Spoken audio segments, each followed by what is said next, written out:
யாக்கோபு எழுதின நிருபம் 5ஆம் அதிகாரம் 13ல இருந்து நான் உங்களோடு சில காரியங்களை பேச விரும்புறேன். உங்களில் ஒருவன் துன்பப்பட்டால் ஜெபம் பண்ண கடவன், ஒருவன் மகிழ்ச்சியா இருந்தால் சங்கீதம் பாட கடவன். உங்களில் ஒருவன் வியாதிப்பட்டால் அவன் சபையின் மூப்பராக வரவழைப்பானாக. அவர்கள் கர்த்தருடைய நாமத்தினாலே அவனுக்கு எண்ணெய் பூசி அவனுக்கு ஜெபம் பண்ண கடவர்கள். அப்பொழுது விசுவாசமுள்ள ஜெபம் பிணியாளியை ரட்சிக்கும். கர்த்தர் அவனை எழுப்புவார். அவன் பாவம் செய்தவனானால் அது அவனுக்கு மன்னிக்கப்படும். நீங்கள் சொஸ்தம் அடையும்படிக்கு உங்கள் குற்றங்களை ஒருவருக்கும் ஒருவர் அறிக்கையிட்டு ஒருவருக்காக ஒருவர் ஜெபம் பண்ணுங்கள். நீதிமான் செய்யும் ஊக்கமான வேண்டுதல் மிகவும் வேலன் உள்ளதா இருக்கிறது. இந்த பகுதியில நாம் பார்க்கிற இந்த காரியங்களில் இருந்து ஆண்டவர் உங்களுக்கு சில ஆலோசனைகளை தருவாராக. காரணம், இந்த பகுதி யாக்கோபு எழுதின இந்த நிருபம் யார் எழுதுனது? ஒவ்வொரு நீங்க பைபிள்ல ஒரு பகுதியை வாசிக்கிறீங்கன்னு வச்சுக்கீங்க, அல்லது ஒரு வசனத்தையே வாசிக்கிறீங்கன்னா அதை யார் எழுதுனது, யாருக்கு எழுதுனது, என்ன சொல்றாங்க, அது நமக்கு என்ன ஆலோசனையை கொடுக்குது.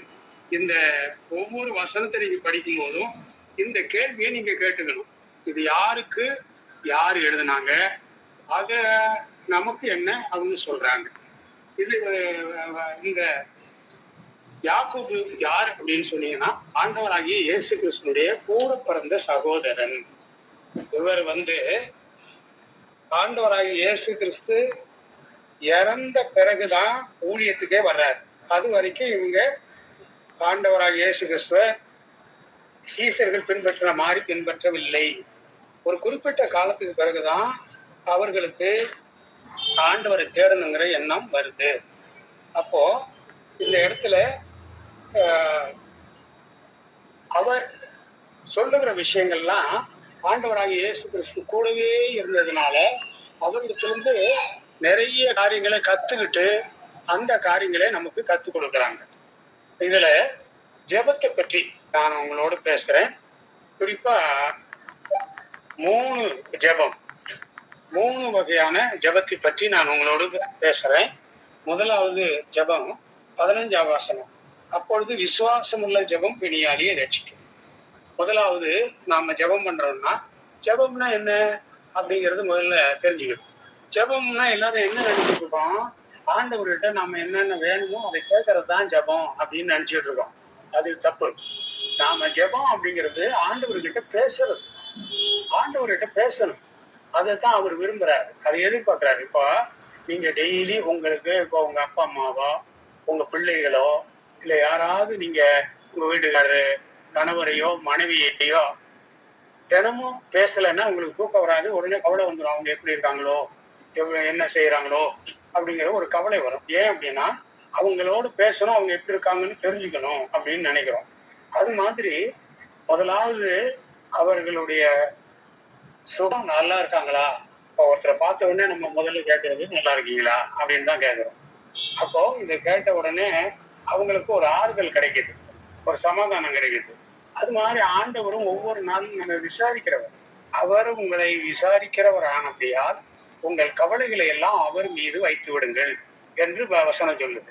அப்ப டெய்லி மகனே மகளே நீ எப்படி இருக்க, உனக்கு என்ன பிரச்சனை, நீ உன் மனசுல என்ன கவலை அப்படின்னு ஆண்டவர் கேட்கிறார். ஒவ்வொரு நாளும் நம்மளை பார்த்து கேட்கிறார். அதை நம்ம புரிஞ்சுக்கணும். அதனால அவர்கிட்ட பேசணும். ஏதோ தேவைக்காக மட்டும் அவர்கிட்ட நம்ம போய் நின்று எனக்கு அது வேணும் இது வேணும்னு கேட்கறது மட்டும் இல்லை, அவர்கிட்ட பேசணும். எப்படி பேசுறது அப்படின்னா, இப்ப நம்ம எப்படி மற்றவங்கள்ட்ட எப்படி பேசுறோமோ அதே மாதிரி ஆண்டவர்கிட்ட பேசணும். திடீர்னு மனசுல ஒரு வேதனை வருது, அதில் எழுதிருக்கு பாருங்க 13ஆம் வசனத்துல, ஒருத்தன் துன்பப்பட்டா ஜெபம் பண்ண கடவன். அதே நேரத்துல உங்களுக்கு கவலை வருது, வருத்தம் வருது, பிரச்சனை வருதுன்னா உடனே என்ன செய்யணும், ஜெபம் பண்ணணும். சந்தோஷமா இருந்தீங்கன்னா நீங்க பாட்டு படிக்கணும். அப்போ இது நம்ம ஒவ்வொரு நாளும் நாம் செய்ய வேண்டிய ஒரு பழக்கமான ஒரு காரியம். இதுல விசுவாசம் உள்ள ஜெபம் அப்படின்னு சொன்னா என்ன? விசுவாசம் உள்ள ஜெபம்னா நம்ம ஆண்டவர்கிட்ட ஜெபிச்சுட்டு இந்த காரியத்தை கடவுள்கிட்ட கேட்டுட்டேன், ஆண்டவர்கிட்ட கேட்டுட்டேன், உடனே அவர் எனக்கு செஞ்சிருவார் அப்படின்னு நம்பணும். அந்த நம்புறது தான் விசுவாசம் அப்படின்னு சொல்றது. இந்த விசுவாசம் உள்ள ஜெபம் ஒருத்தருக்கும் சிலருக்கு இல்லை அப்படின்னா அதுக்காக தான் மூப்பரை பாஸ்பரை வரவழைச்சு அவங்ககிட்ட ஜெபம் பண்ணணும். ஒருவேளை நான் ஜெபம் பண்ணா கடவுள் கேட்க மாட்டாரு, எனக்கெல்லாம் அதுக்கு தகுதியே இல்லை அப்படின்னு நம்ம நினைச்சுக்கிட்டு இருப்போம் சில நேரத்துல. அதுக்காகத்தான் ஆண்டவருடைய ஊழியக்காரர்களே ஆண்டவருடைய மூப்பர்களை அழைச்சி அவங்ககிட்ட நம்ம ஜெபம் பண்ணோம்னா அவங்களுடைய ஜெபம் நமக்கு பலனா இருக்கும். விசுவாசிகளுக்கு நீதிமானின் ஜெபம் அவ்வளவு பிரயோஜனமா இருக்கும். அதனாலதான் ஊழியக்காரர்கள் எண்ணெய் பூசி ஜெபம் பண்ண வேண்டும். அப்போ இந்த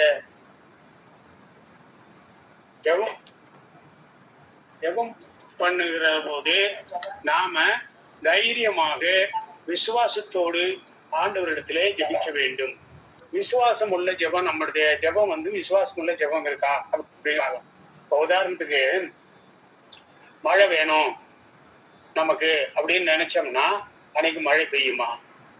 மழை பெய்யாத ஒரு வறட்சியான நேரம். அப்போ ஒரு ஐயா ஊழியக்காரு ஒரு கிராமம் கூப்பிடுறாரு. எனக்கு சொந்த ஒரு பக்கத்துல செருமுலைன்னு ஒரு கிராமம். அந்த கிராமத்துக்கு போறாரு. அந்த ஊர்ல இருக்க ஜனங்க ஒரு 2-3 பேர் வயசான அம்மாக்கள் அவர்கிட்ட கேட்டு, ஐயா மழை வருமா அப்படின்னு கேக்குறாங்க. அவர் இப்படியே வானத்தை பாக்குறாரு. இப்படி பாக்குறாரு. எல்லாம் ரொம்ப வெயில் இருக்கிற காலம், வறட்சியான காலம். அப்படியே பார்த்துட்டு சொல்றாரு, நாளைக்கு மழை பெய்யும்பா அப்படின்னு சொல்லிட்டு போயிடுறாரு. அது ஆனா மழை பெய்யறதுக்கான அறிகுறியே இல்லாத காலம். ஆனா அவர் சொன்ன வார்த்தைய அவங்க நம்பினாங்க. விசுவாசம் அவங்களுக்கு இருந்தது. மறுநாள் நல்ல மழை பெஞ்சது. ஆச்சரியமா போச்சு. அவர் எப்படி சொன்னாரு அப்படின்னு, விசுவாசம் உள்ள ஜெபம். இது நடக்கும் அப்படின்னு நீ நம்பினீன்னா அது நடக்கும். அதனாலதான் விசுவாசத்தோடு ஆண்டவர் இடத்திலே நாம் ஜெபிக்க வேண்டும். விசுவாசம் உள்ள ஜெபம் அப்படிங்கிறது முதலாவது நம்ம தெரிந்து கொள்ள வேண்டிய ஒன்று. இரண்டாவது நாம் பார்க்கிறோம் 16வது வசனத்துல, நீங்கள் சொத்தம் அடைக்கும்படிக்கு உங்கள் குற்றங்களை ஒருவருக்கு ஒருவர் அறிக்கையிட்டு ஒருவருக்காக ஒருவர் ஜெபம் பண்ணுங்க. இப்போ நம்ம இப்ப இந்த குழுவுல இப்போ கிட்டத்தட்ட 19 பேர் ஜாயின் பண்ணியிருக்கிறோம். 19 பேர் கூட்டா ஜெபம் பண்றதுனால தனி ஜெபத்தை விட இந்த கூட்டு ஜெபத்துக்கு கொஞ்சம் பலன் இருக்கு. எப்படி அப்படின்னு சொன்னீங்கன்னா, ஒருவேளை என் ஜெபத்தை கடவுள் கேட்கலன்னா அவங்க ஜெபத்தையாவது கேட்பாரு அப்படின்னு சொல்லி நாம விசுவாசிக்கணும். அதுல யாரு நீதிமான்களா இருக்கிறார்களோ அவர்களுடைய ஜெபம் பலனுள்ளதா இருக்கிறது. அதோடு மட்டும் இல்ல, அவர்கள் ஊக்கமாய் ஜெபிக்கிறார்கள் அப்படின்னு இருக்குது. ஊக்கமான ஜெபம் அப்படின்னா என்ன? முதல்ல பார்த்தோம் விசுவாசம் உள்ள ஜெபம். அந்த விசுவாசம் உள்ள ஜெபம்ங்கிறது இது நடக்கும் அப்படிங்கிற உறுதியா இருப்பது, நம்பிக்கையா இருப்பது. ஊக்கமான ஜெபம் அப்படின்னு சொல்லுவது, இந்த ஜெபத்தை எப்படி பண்றது ஊக்கமா அப்படின்னு சொன்னா ரொம்ப டீப் அப்படின்னு சொல்றது. அதை உணர்ந்து, இப்போ உதாரணத்துக்கு ஒருத்தருக்காக ஒருத்தர் ஜெபம் பண்ணணும்னு சொல்லி இதுல நம்ம பார்த்தோம். ஒருத்தருக்காக ஒருத்தர் ஜெபம் பண்றது அப்படின்னா எப்படி அப்படின்னா, யோபு நமக்கு ஒரு முன் உதாரணம். யோபுவை பத்தி எல்லாருக்கும் தெரியும். யோபு சிநேகிதருக்காக ஜெபம் பண்ணாருன்னு 42 அதிகாரத்துல எழுதி இருக்கு இல்லையா? அவரு ஜெபம் பண்ணும் போது அவருடைய மனநிலை எப்படி இருந்தது, அவர் எப்படி இருந்தாரு அப்படின்னு நீங்க பாத்தீங்கன்னா, அவரு வியாதியில, கஷ்டத்துல, இன்னும் சொல்ல போனா வேதனையில இருக்க போதுதான் அவருடைய சீசர்களுக்கு அவர் ஜெபம் பண்ணார். அவருடைய நண்பர்களுக்கு அவர் ஜெபம் பண்ணார், சிநேகிதர்களுக்கு ஜெபம் பண்ணார். அப்போ நான் கஷ்டப்படும் போது இன்னொருத்தர்களுக்காக ஜெபம் பண்ண முடியுமா? நானே போயிருக்கிறேன், நானே வேதனையில் இருக்கேன், நானே வியாதியில இருக்கேன், நானே கடல்ல இருக்கிறேன், நான் எங்க போய் இன்னொருத்தருக்கு யார் ஜெபம் பண்றது அப்படின்னு நினைக்காதீங்க. அந்த ஜெபமும் கேட்கப்படும். உதாரணத்துக்கு இப்போ ஒண்ணு சொல்றேன். இப்ப எனக்கு தலைவலி, கடுமையான தலைவலி, இந்த தலைவலியில அப்படியே வேதனை போட்டுக்கிட்டு உட்கார்ந்துருக்கேன்னு வச்சுங்க. அந்த நேரம் பார்த்து இதே மாதிரி தலைவலி எத்தனை பேர் கஷ்டப்படுறாங்க, எத்தனை பேருக்கு இது மாதிரி வேதனை எல்லாம் இருக்குது. இந்த தலைவலியில எத்தனை பேருக்கு இந்த தலைவலியை தாங்கிக்க முடியாம இருக்கிறாங்க அப்படிங்கறத நினைக்கணும். அதே போல எனக்கு ஒரு கடன் இருக்குது. இந்த கடனை தாங்க முடியாம நான் எவ்வளவு கஷ்டப்படுறேன். இதே போல எத்தனை பேருக்கு இது மாதிரி கடன் இருக்கு, இந்த கடன்ல எத்தனை பேர் தற்கொலை பண்ணிக்கிறாங்க. இதையெல்லாம் கொஞ்சம் நினைச்சு பாத்தீங்கன்னு வச்சுங்க, அவங்களுக்காக ஜெபம் பண்ணணும் அப்படிங்கன்னு நினைக்கணும். ஆண்டவரே, இது மாதிரி கடல்ல இருக்கவங்களுக்கு எல்லாம் கடவுள் அவங்களை விடுதலையாக்குங்க சாமி, அவங்க கடல்ல இருந்து அவங்களை விடுதலையாக்குங்கன்னு சொல்லி நீங்க ஜெபம் பண்ணீங்கன்னா அவங்க கடனும் நீங்கும், உங்க கடனும் நீங்கும். மத்தவங்களுக்காக நம்ம ஜெபம் பண்றது நமக்கு ஆசீர்வாதமா இருக்கும். நமக்கு என்ன வேதனை இருக்கோ, என்ன பிரச்சனை இருக்கோ, அதே போல இருக்கிறவர்களுக்காக ஜெபம் பண்ணணும். யோபு தன் சிநேகிதருக்காக ஜெபம் பண்ணினார். அவர் வேதனையில் இருந்தாலும், கஷ்டத்தில் இருந்தாலும், பிரச்சனையில் இருந்தாலும் அதை நினைக்கவில்லை.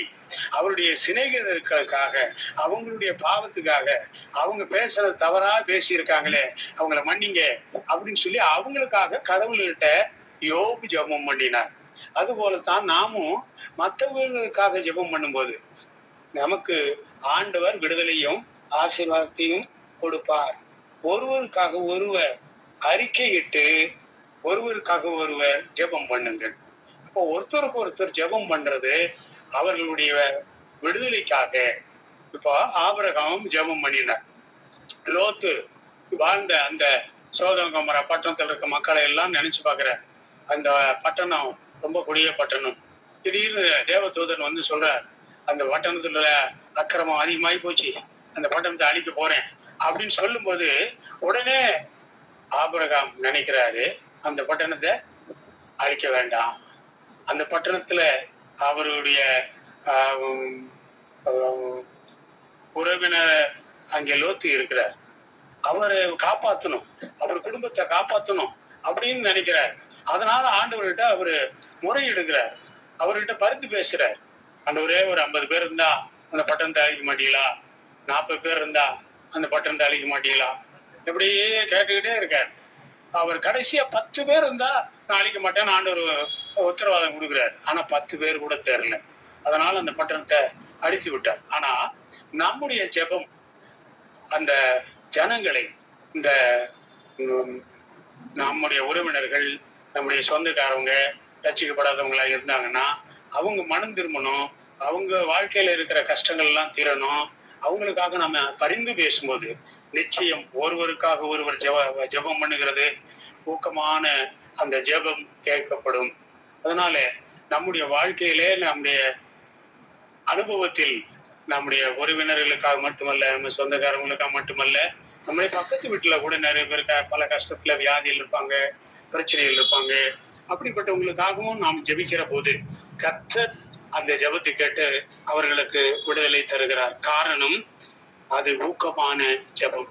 ஊக்கமான ஜெபம் அப்படிங்கிறதுல இன்னொரு காரியம் இருக்குது. என்ன அப்படின்னா, ஊக்கமான ஜெபம் அப்படிங்கிறது இந்த காரியத்தை மனசுல வச்சு ஜெபிக்கிற போது நமக்கு ஒரு உற்சாகத்தை தருது.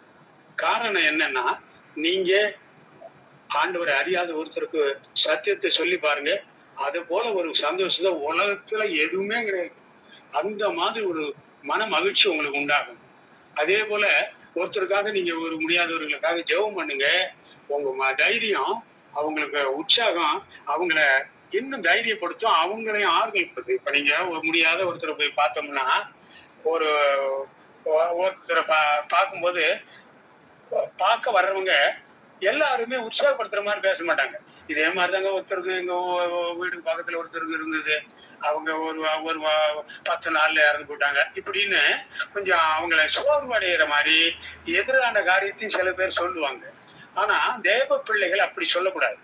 எந்த காரியத்திலையும் அவர்களுக்கு நாம நெகட்டிவான, எதிர்மறையான அல்லது சோர்வடைகிற எந்த காரியத்தையும் சொல்லக்கூடாது.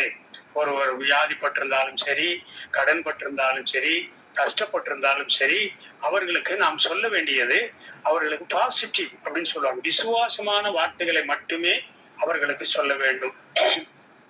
சோர்வடைய வைக்கவோ அவர்கள் பலவீனப்படுற மாதிரியோ வார்த்தைகளை நாம் பயன்படுத்தக்கூடாது. அதனால்தான் நீதிமான் செய்யும் ஊக்கமான வேண்டுதல் அப்படின்னு சொல்லுகிறது. அவர்கள் எதிரடியான வார்த்தைகளை சொல்ல மாட்டாங்க, அவிசுவாசமான வார்த்தைகளை பயன்படுத்த மாட்டாங்க. உற்சாகப்படுத்துகிற வார்த்தையை, தைரியப்படுத்துகிற வார்த்தையை, விசுவாசமான வார்த்தைகளை மட்டுமே பயன்படுத்துவார்கள். அதனால்தான் ஊக்கமான ஜெபம் என்பது அது எப்போதும் மற்றவர்களை சோர்வடைய வைக்காது, உற்சாகப்படுத்தும்.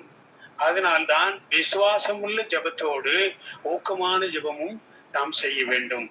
ஒரு காரியத்துக்காக ஜெபிக்கிறோம், எதுக்காக ஜெபம் பண்றோம்? தெரியாமலே ஜெபம் பண்ணக்கூடாது. என்ன காரியத்துக்காக தான் ஜெபம் பண்ண போறேன், அந்த காரியம் முடிஞ்ச பிற்பாடுதான் நான் அடுத்த காரியத்துக்கு ஜெபம் பண்ணுவேன் அப்படின்னு இப்ப ஜெப குறிப்புக்குன்னு ஒரு நோட்டு போட்டுக்கணும். அந்த நோட்டுல இன்னாருக்காக ஜெபிக்கிறேன் அப்படின்னு போட்டு எழுதி வச்சுக்கணும். இன்னாருக்காக ஜெபிக்கிறேன், அந்த பிள்ளைகளுடைய படிப்புக்காக ஜெபிக்கிறேன், இவங்களுடைய வேலைக்காக ஜெபிக்கிறேன், இன்னாருடைய குழந்தைக்கு அவங்க குழந்தை பாக்கியம் இல்லாம இருக்காங்க, குழந்தை பாக்கியத்துக்காக ஜெபிக்கிறேன் அப்படின்னு நீங்க எழுதி வச்சுக்கணும். தொடர்ந்து ஜெபிக்கும் போது எதையெல்லாம் கர்த்தர் உங்களுக்கு செய்திருக்கிறார் அதை டிக் பண்ணணும். அது மாதிரி நான் நோட்டு போட்டு எழுதி அதை ஒவ்வொரு காரியமும் ஆண்டவர் எதையெல்லாம் செய்தாரோ அதை டிக் பண்ணிடுவேன். அப்படியே செய்கிற போது நமக்கு ஒரு உற்சாகம் ஏற்படும். ஆண்டவர் அதை செஞ்சாரு, இதை செஞ்சாரு. அது மட்டும் இல்ல, பைபிள்ல தேவ மனிதர்கள் ஒவ்வொருத்தரும் எப்படியெல்லாம் விசுவாசமா இருந்தாங்க, எப்படியெல்லாம் ஊக்கமா ஜெபம் பண்ணாங்க. எலியாவுடைய ஜெபம் மிக மிக ஒரு மாதிரியான ஜெபம், முன்மாதிரியான ஜெபம். தாவீது ஜெபம், தானியேலின் ஜெபம், ஜெபத்திலே மிக முக்கியமான ஜெப வீரன் அப்படின்னு சொன்னீங்கன்னா தாவீது தான். தாவீது கிட்ட இருந்து நிறைய கத்துக்கணும். அவர் எப்படி எல்லாம் கஷ்டப்பட்டு காடு மலையெல்லாம் அலைந்து திரிகிற போது கூட அவர் விசுவாசத்திலே உறுதியா இருந்தார். விசுவாசம் உள்ள ஜெபம். சங்கீத புத்தகத்தை நம்ம அதிகமா ஏன் வாசிக்கிறோம்? தாவீதுடைய அனுபவத்தை புரிஞ்சுக்கணும். அவனுடைய பயம், அவனுடைய கவலை, அவனுடைய நெருக்கம் எல்லாவற்றிலும் ஆண்டவர் அவனை எப்படி விடுவித்தாருங்கிறத அந்த சங்கீதம் படிக்கும் போதே நம்ம ஏதோ மேலோட்டமா சங்கீதத்தை படிக்கக்கூடாது.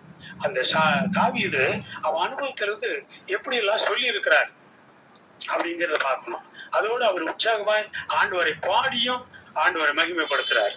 அதனால நம்ம கஷ்டம் வரும்போது கூட பாட்டு பாடுங்க, ஆண்டவரை மகிமைப்படுத்துங்க, கர்த்தர் விடுதலை செய்வார்.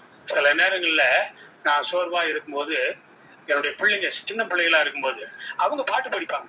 அந்த பாட்டு என்னை உற்சாகப்படுத்தும். சின்ன பிள்ளைகளுடைய அந்த வார்த்தைகளை கேட்டு நானே ஆறுதல் அடைஞ்சி இருக்கிறேன். காரணம், அந்த சின்ன பிள்ளைகள் மூலமாக ஆண்டவர் நம்மோடு கூட பேசுவார்.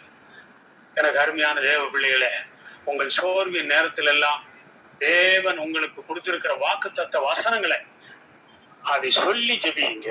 கர்த்தர் அற்புதமான விடுதலையை தருவார். இந்த இரண்டாவதான ஜெபம் ஊக்கமான ஜெபம். அதுக்கு அடுத்தபடியாக எலியா என்பவன் நம்மை போல பாடுள்ள மனுஷன் இருந்தும் மழை பெய்யாதபடிக்கு கருத்தாய் ஜெபம் பண்ணினான் என்று எழுதியிருக்கிறது. எலியா நம்மை போல பாடுள்ள மனிதன் என்பதை இங்க யாக்கோபு சொல்றார். காரணம், ஒரு பெரிய தேவ மனுஷன், வானத்திலிருந்து அக்னி இறக்கினார், அற்புதம் செஞ்சார், அதுதான் நாம நினைக்கிறோம். ஆனா அவரும் ஒரு சராசரி மனுஷன், சாதாரண மனுஷன் அப்படின்னு சொல்லி யாக்கோபு நிருபத்துல எழுதுறாரு. ஏன் அப்படின்னா, சராசரி மனிதர்களாய்தான் ஒவ்வொரு தேவ மனிதர்களும் இருந்தாங்க. ஆனால் அவர்களுக்குள்ளே இருந்த விசுவாசம், அவர்களுக்குள்ள இருந்த ஊக்கமான ஜெபம், அவர்களுக்கு இருந்த கருத்தான ஜெபம், இதன் மூலமாகத்தான் கர்த்தர் அவர்களை பயன்படுத்தினார், அற்புதம் செய்தாருங்கிறத மறந்துடக்கூடாது. எலியா நம்மை போல பாடுள்ள மனிதன் என்று சொன்னாலும் அந்த எலியாவை பற்றி சொல்லும் போது 3 வருஷம் 6 மாசம் மழை பெய்யாது அப்படின்னு சொல்றாரு. ஏன்? இப்போ ஒரு காரியத்தை நல்ல காரியத்துக்காக ஜெபம் பண்ணலாம், மழை பெய்யக்கூடாது அப்படின்னு சொல்றது கடவுள் கேட்பாரா? மழை பெய்யணும்னு சொல்றதுதான் கடவுள் கேட்பாரு. மழையே பெய்யக்கூடாது, பனியும் பெய்யக்கூடாதுன்னு சொல்றத கடவுள் கேட்பாரானா? இந்த இடத்துல நம்ம கொஞ்சம் பார்க்க வேண்டியது மிக முக்கியமான ஒரு கேள்வியே இப்ப எனக்கே ஏற்பட்டது. இந்த இடத்துல எலியா ஆண்டவர் சொல்றாரு மழை பெய்யாதுன்னு, 3 வருஷம் 6 மாசம் மழை பெய்யாதுன்னு ஆண்டவர் சொல்றாரு அப்படின்னு சொல்லல. நான் சொல்றேன் மழை பெய்யாது அப்படின்னு தான் சொல்றாரு. அப்போ இத ஆண்டவர்கிட்ட அவரு கேட்க சொல்றாரு. கர்த்தருக்கு முன்பாக நிற்கிற நான் சொல்லுகிறேன் அப்படின்னு சொல்றாரு. அப்ப கர்த்தருக்கு முன்பாக நிற்கிற நாம் ஒவ்வொருவரும் நாம் சொல்லுகிற வார்த்தைகளை கர்த்தர் நிறைவேற்றுவார் என்பதை புரிந்து கொள்ள வேண்டும். அவர் எதற்காக அந்த மாதிரி மழை பெய்யக்கூடாதுன்னு சொன்னாருங்கிறத நம்ம கொஞ்சம் யோசித்து பார்த்தா, இந்த ஜனங்க ஆண்டவரை மறந்துட்டாங்க, ஆண்டவர் தேட மாட்டேங்கிறாங்க. இதுக்கு என்ன செய்யறது? இந்த மக்களுக்கு ஒரு பாடத்தை கொடுக்கணும், அல்லது இந்த மக்கள் ஆண்டவரை தேடுவதற்கென்று ஏதாவது ஒரு தண்டனை கொடுக்கணும். இவர்கள் விக்கிரகங்களை வழிபட்டு கொண்டிருக்கிறார்கள், இவர்கள் மனம் திரும்ப அவர்களுக்கு ஏதாவது ஒரு பாடத்தை கொடுக்கணும் அப்படின்னு நினைக்கிறாரு. எல்லாம் சொகுசா இருக்கிறதுனால, செழிப்பா இருக்கிறதுனால தானே கடவுளை தேட மாட்டேங்கிறீங்க. உங்களை கஷ்டப்படுத்துவோம், அப்போவாது கடவுளை தேடுறீங்களான்னு பார்ப்போம் அப்படின்னு சொல்லி அவர் மனதில் முடிவெடுத்துட்டு ஆண்டவர்கிட்ட சொல்றாரு. ஆண்டவர்கிட்ட யோசனை சொல்றாரு. ஆண்டவரே, இந்த ஜனங்க திருந்துறதுக்காக இப்படி நான் ஒரு காரியத்தை செய்யலான்னு இருக்கேன். அவங்க திருந்துற வரைக்கும் மழை பெய்யக்கூடாதுன்னு நான் ஒரு உத்தரவு போட நினைக்கிறேன். சரி அப்படின்றார் ஆண்டவரும். இவர் சொல்லுவதை ஆண்டவர் அங்கீகரிக்கிறார். காரணம் என்ன அப்படின்னு சொன்னீங்கன்னா, ஒரு தேவ மனிதன் எதை வார்த்தைகளை பயன்படுத்துறாரோ அந்த வார்த்தைகளை ஆண்டவர் அங்கீகரித்து அதை ஆமென் அப்படின்னு இப்ப நம்ம சொல்றோம் இல்ல, அது அப்படி ஆகும் அப்படின்னு. அது மாதிரி ஆண்டவரும் சரி அப்படி ஆகும் அப்படின்னு சொல்றாரு. அப்ப தேவ பிள்ளைகள் என்ன காரியத்தை நாம அறிவிக்கிறோமோ, அறிக்கை செய்கிறோமோ, அதை கர்த்தர் நிச்சயம் நிறைவேற்றுவார். உங்க வாழ்க்கையிலும் சரி, உங்க குடும்பத்திலும் சரி, ஒருவேளை நீங்கள் ஊழியம் செய்கிறவர்களாக இருந்தாலும் சரி, உங்கள் வாழ்க்கை கர்த்தர் நிறைவேற்ற வேண்டுமானால் நீங்கள் கருத்தாய் ஜெபம் பண்ணுகிறவர்களாக இருக்க வேண்டும். அவர் ஒரு கருத்துள்ள ஜெபத்தை செய்தார் என்று எழுதியிருக்கிறது. அப்ப கருத்துள்ள ஜெபம் என்பது என்ன அப்படின்னா, இந்த மக்களுக்கு தேவனை தேடுவதற்கென்று நான் ஒரு காரியத்தை முடிவு செய்திருக்கிறேன், அதுதான் கருத்து. இந்த கருத்தை ஆண்டவரிடத்துல தெரியப்படுத்தி, ஆண்டவரே, இந்த ஜனங்கள் உம்மை தேடும் வரையும் அவர்களுக்கு இந்த தண்டனையை கொடுங்கள் என்று சொல்லி அவர் அந்த காரியத்தை ஆண்டவரிடத்திலே சொல்லுகிறார். நாமும் கூட நம்முடைய வைராக்கியமாக, பக்தி வைராக்கியமாக சொல்லுகிற காரியங்களை ஆண்டவர் நிச்சயம் நிறைவேற்றுவார். தேவ மனிதர்கள், அப்போஸ்தலர்கள், இன்றைக்கு இருக்கிற தேவ ஊழியர்களும் கூட சில காரியங்களை வாக்கு கொடுக்கிற போது கர்த்தர் அதை நிறைவேற்றுவார். சமீபத்தில ஒரு மகளுக்கு குழந்தை இல்லை, கிட்டத்தட்ட 10 வருட காலம் குழந்தை இல்லை. தேவ ஊழியரிடத்திலே வந்தார்கள், ஜெபித்தார்கள். தேவ ஊழியர் சொன்ன ஒரே வார்த்தை, அடுத்த ஆண்டு இதே நாளிலே ஆண்டவர் உன் கையிலே ஒரு குழந்தையை கொடுக்கும் என்று வாக்கு கொடுக்கிறார். அந்த வாக்கு அவர்கள் நம்பினார்கள். இது ஆண்டவர் கொடுத்த வாக்கு, நிச்சயம் அது நிறைவேறும் என்று நம்பினார்கள். அதே போல அடுத்த ஆண்டு அதே நாளிலே அந்த குழந்தையை தூக்கி கொண்டு வந்து தேவ ஊழியரிடத்திலே கொடுத்தார்கள். ஐயா, நீங்க போன வருஷம் இதே நாள்ல தான் வாக்கு கொடுத்தீங்க, இன்றைக்கு ஆண்டவர் இந்த குழந்தையை என் கையில கொடுத்திருக்கிறார் என்று சொல்லி. அருமையானவர்களே, அண்ணாலே நாம் வேதத்திலே பார்க்கிறோம். அவ குழந்தை இல்லாததுனாலே அவள் மனமணிப்பாய் எவ்வளவு வேதனைப்பட்டார். ஆனால் தேவ ஊழியக்காரன் ஏலி சொன்ன வார்த்தையை நம்பின போது அதன் பிறகு அவள் துக்கமுகமாய் இருக்கவில்லை. காரணம், இனிமேல் எனக்கு கடவுள் என் வேண்டுதலை கேட்டு விட்டார், எனக்கு குழந்தை கொடுத்து விட்டார். அவள் அதன் பிறகு துக்கமுகமாய் இருக்கவில்லை. இது எனக்கு ரொம்ப ஆச்சரியமா இருந்தது. குழந்தை வந்துருச்சா? இல்ல, கையில வரல. ஆனா அந்த வாக்கு மட்டும் மனசுல உறுதியா வந்துருச்சு, நிச்சயம் ஆண்டவர் எனக்கு குழந்தைய கொடுத்துட்டார், அவ்வளவுதான்.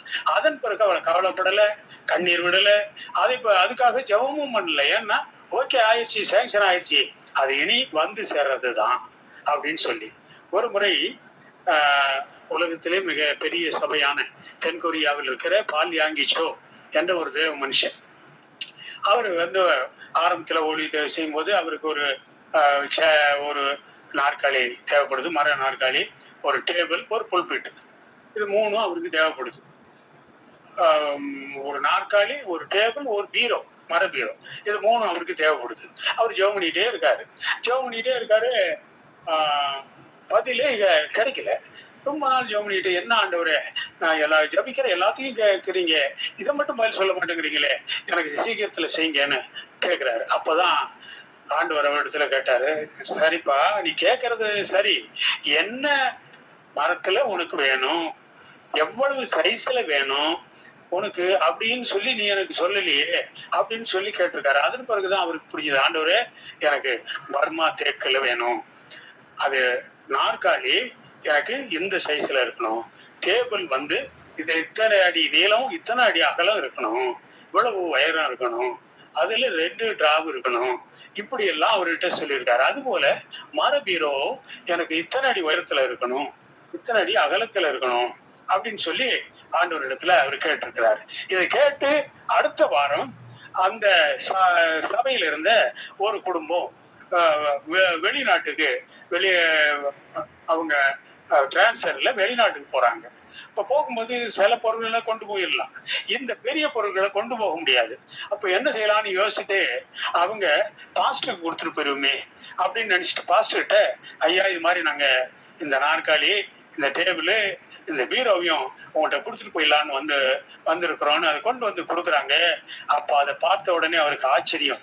அவர் என்ன மரத்துல அந்த பொருள் இருக்கணும்னு கேட்டாரோ அந்த மரத்தில் இருந்தது. அவர் எந்த நீல அகலத்துல இருக்கணும்னு கேட்டாரோ அந்த நீல அகலத்தில் இருந்தது. இதையெல்லாம் பார்த்த உடனே அவருக்கு ஆச்சரியம் போனது. அப்பொழுதுதான் நம்முடைய விசுவாசம் இன்னும் வளர்ந்தது. அதன் மூலமாக அவருடைய சபை அதற்கு பிறகு படிப்படியாய் வளர்ந்து இன்னைக்கு உலகத்திலே மிகப்பெரிய சபையாய் தென்கொரியாவிலே சியோல் பட்டணத்திலே அந்த சபை இருக்கிறது என்றால் அவருடைய விசுவாசம். காரணம், நம்முடைய ஜெபத்திலே கருத்தாய் ஜெபிக்க வேண்டும். இன்ன காரியத்தை அதை இப்படி கேட்க வேண்டும் என்று ஆண்டவர் எதிர்பார்க்கிறார். சும்மா மேலோட்டமா எனக்கு ஏதாவது செய்யுங்க அப்படின்னு சொல்லக்கூடாது. எனக்கு என்ன மாதிரி வேணும், எனக்கு இந்த மாதிரி வேணும். சில பேர் கேட்கறோம்ல, கல்யாணத்துக்குன்னா எனக்கு இந்த மாதிரி பொண்ணு வேணும், இந்த மாதிரி மாப்பிள்ளை வேணும், அப்படியெல்லாம் கேட்கறோம்ல. அதுல மட்டும் தெளிவா இருக்கிறோம் இல்லையா? அது மாதிரி எல்லா விஷயத்திலும் ஆண்டவரிடத்துல கேட்கிற ஒவ்வொரு விஷயத்திலும் நாம் கருத்தாய் ஜெபிக்க வேண்டும். கருத்தாய் ஜெபிக்கிற போது அது ஆண்டவர் மனசுல என் பிள்ளை என் இடத்துல கேட்கறது தெளிவாய் கேட்கறது. எதையாவது வாங்கிட்டு வாங்க அப்படின்னு சொல்றது இல்லை. இப்ப நம்ம வீட்லயே சொல்லுவாங்க, எதையாவது வாங்கிட்டு வாங்க, இன்னதை வாங்கிட்டு வாங்கன்னு சொல்றாங்க இல்லையா, இன்னது கொண்டு வாங்கன்னு சொல்றாங்க இல்லையா. அது மாதிரி ஆண்டவரிடத்துல கேட்கிற போது தெளிவாக ஜெபத்தில் கேட்க வேண்டும்.